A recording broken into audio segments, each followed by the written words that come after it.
आम आदमी से भाजपा का कोई लेना देना नहीं, महंगाई और बेरोजगारी पर नहीं बोलते भाजपाई। उत्तर प्रदेश में होने वाले विधानसभा के उपचुनाव में बेहतर प्रदर्शन करेगी समाजवादी पार्टी।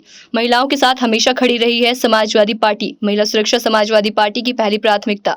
कन्नौज की घटना पर बोली डिंपल यादव, सरकार अपराधियों के खिलाफ कार्रवाई, झूठे आरोप लगाने वालों से सपा का कोई लेना देना नहीं। समाजवादी पार्टी की सांसद डिंपल यादव शुक्रवार को करहल पहुंची। पत्रकार से वार्ता करते हुए उन्होंने कहा कि भारतीय जनता पार्टी का आम आदमी से कोई लेना देना नहीं है। वो अफवाहों के आधार पर समाज को बांटने का प्रयास करती है। करहल विधानसभा के उपचुनाव को लेकर उन्होंने कहा कि जनता समाजवादी पार्टी के साथ है। उपचुनाव में समाजवादी पार्टी फिर जीत हासिल करेगी। बांग्लादेश में हिंदू पर हो रहे हमले के सवाल पर सांसद डिंपल यादव ने कहा कि जातीय धर्म के आधार पर हिंसा उचित नहीं है। सारा देश बांग्लादेश के मामले पर सरकार के साथ है। करहल विधानसभा के उपचुनाव को लेकर किए गए एक सवाल के जवाब में डिंपल यादव ने कहा कि भाजपा चुनाव जीतने के लिए क्या क्या करती है हम लोग सब समझते हैं। उपचुनाव में उसका कोई भी हथकंडा कारगर नहीं होगा। उन्होंने एक सवाल के जवाब में कहा कि सरकार बुलडोजर से गरीबों के मकानों को गिराकर समाज में दहशत का माहौल बनाना चाहती है। पिछले लोकसभा चुनाव में भी मैनपुरी में बुलडोजर का प्रदर्शन किया गया था ताकि लोग डर जाएं, लेकिन मैनपुरी के लोगों ने भाजपा का डटकर मुकाबला किया। सभी मैनपुरी वासियों को बधाई देती हूँ। सांसद डिंपल यादव ने कहा कि वन नेशन वन इलेक्शन के नाम पर आम जनता के साथ धोखा करने का काम कर रही है। भाजपा सरकार महिलाओं की सुरक्षा का सवाल है, देश में महंगाई बेरोजगारी का सवाल है। इन सवालों से ध्यान हटाने के लिए भारतीय जनता पार्टी जुमलेबाजी करने में जुटी है। भारतीय जनता पार्टी पर और क्या आरोप लगाए सांसद डिंपल यादव ने, देखिए पूरी रिपोर्ट। उपचुनाव करहल में होना है, किस तरह से भारतीय जनता पार्टी कह रही है कि भाजपा करहल का किला ढह देगी इस बार? मैं समझती हूँ पिछली बार भी जो लोग 80 में से 80 की बात कर रहे थे और जब रिजल्ट आया तो हम सबने देखा कि किस तरह जो पूरे प्रदेश की और देश के लोग हैं वो भाजपा की जो नीतियां हैं उनके खिलाफ हैं और सब लोग एक साथ आए और मैं समझती नतीजे हमारे सामने थे। और इस बार जो असेंबली के जो 10 उपचुनाव फिर से होने जा रहे हैं इसमें भी हम देखेंगे कि बहुत ही अच्छे नतीजे आएंगे। जो गण राष्ट्रीय अध्यक्ष अखिलेश यादव ने जानकारी दी है इस बार उपचुनाव में जो होने वाला उपचुनाव है उसमें यादव और मुस्लिम जितने भी अफसर हैं उसकी ग्राउंड पोस्टिंग नहीं होनी है। अधिकारी मनमाने तरीके से ग्राउंड पे उतारे जाएंगे और भाजपा की साजिश है कि अधिकारियों के सारे चुनाव जीतने का प्रयास होगा। मैं समझती लगातार जो चुनाव हुए हैं यहाँ पे 2017 के बाद से लगातार शासन और प्रशासन का चुनाव को जीतने के लिए प्रयोग किया गया है और जहाँ हम पहले बात ये समझ नहीं पा रहे थे लेकिन आने वाले चुनाव में हम पूरी तरह इस रणनीति से वाकिफ हैं और किस तरह ये दूसरे विपक्षी पार्टी के जो नेता हैं जो संगठन के लोग हैं उनको सताते हैं। इस नीति से भी अब सब इनका जो ये चक्र है उसके बारे में जान गए हैं। मुझे पूरा विश्वास है कि इस चक्र को भेदने में समाजवादी पार्टी सक्षम है और भेद पाएगी। बाई इलेक्शन की बात करें तो 10 सीटों का उपचुनाव होने वाला है, क्या परिणाम रहेंगे उत्तर प्रदेश में इस बार आप बताइए। मैंने पहले भी कहा है कि जिस तरह युवाओं ने, महिलाओं ने, हमारे किसानों ने और हमारे महिलाओं ने समाजवादी पार्टी का साथ दिया है, आने वाले समय में भी मुद्दे यही रहेंगे कि नौकरियां चाहिए बच्चों को, कि सस्ती बिजली चाहिए, किसानों को राहत चाहिए।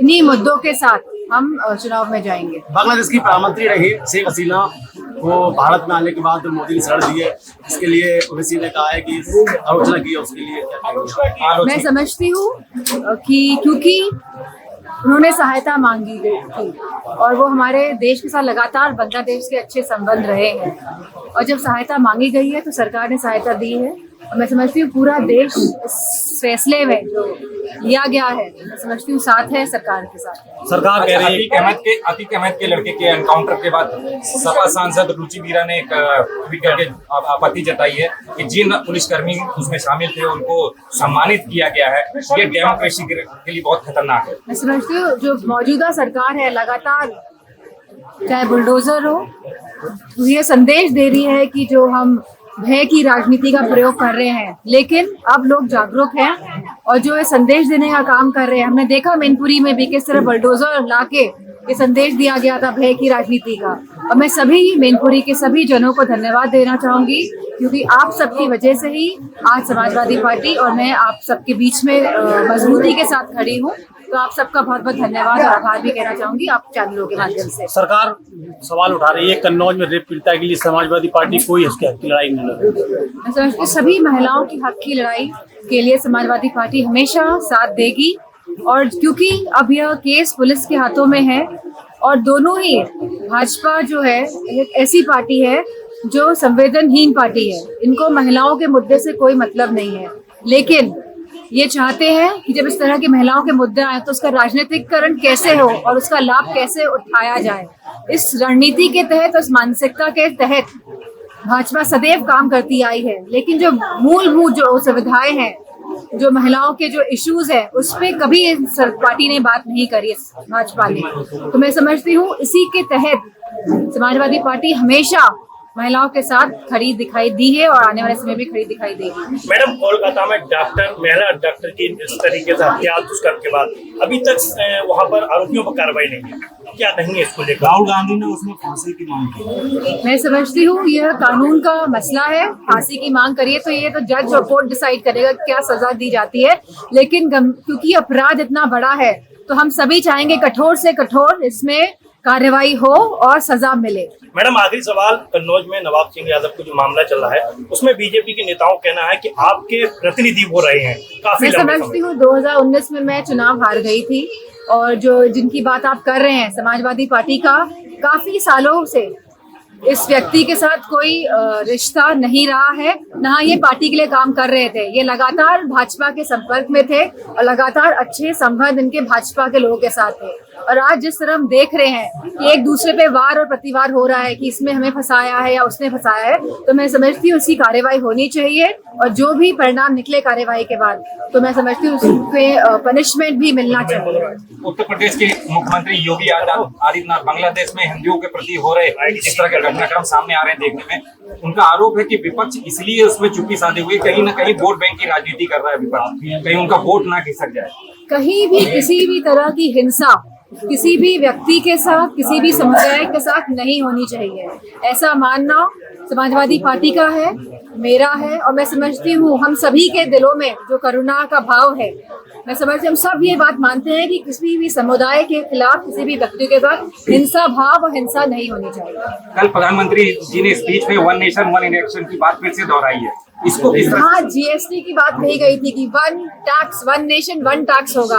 आज हम सभी जानते हैं जीएसटी का क्या हाल है, क्योंकि आज मैं इनॉग्रेशन करने भी यहाँ व्यापारियों के लिए ही आई हूँ, जैन समाज के लोग हैं, दुकान को इनॉग्रेशन करने हम यहाँ पे आए हैं, तो हम सभी समझ रहे हैं और सभी व्यापार के लोग भी ये समझ रहे हैं कि वन नेशन वन टैक्स के माध्यम से जिस तरह पूरे देश को धोखा दिया गया था, वही वन नेशन वन इलेक्शन के नाम से भी देश को धोखा देने की बात कहीं ना कहीं चल रही है। मैडम, यूनिफॉर्म सिविल कोड के लिए समाजवादी पार्टी, मैं समझती हूँ कि हमारी आज की जो मूलभूत जो समस्या है, आज देश की जो समस्या है, मैं समझती हूँ वो बेरोजगारी है, वो महंगाई है, वो हमारी महिलाओं की सुरक्षा का मामला है, क्योंकि आज हम देख रहे हैं लगातार महिलाओं के साथ अपराध बढ़ रहे हैं, उत्तर प्रदेश में हो या पूरे देश में हो, और ये हम पक्ष प्रतिपक्ष नहीं कर रहे हैं, अपराध बढ़ रहे हैं तो बढ़ रहे हैं, लेकिन किसी भी सरकार के द्वारा कोई भी कठिन कदम या कोई भी कठोर कदम नहीं उठाए जा रहे हैं। मेरी ये मांग है सरकार द्वारा कि कठोर से कठोर कदम उठाए सरकार।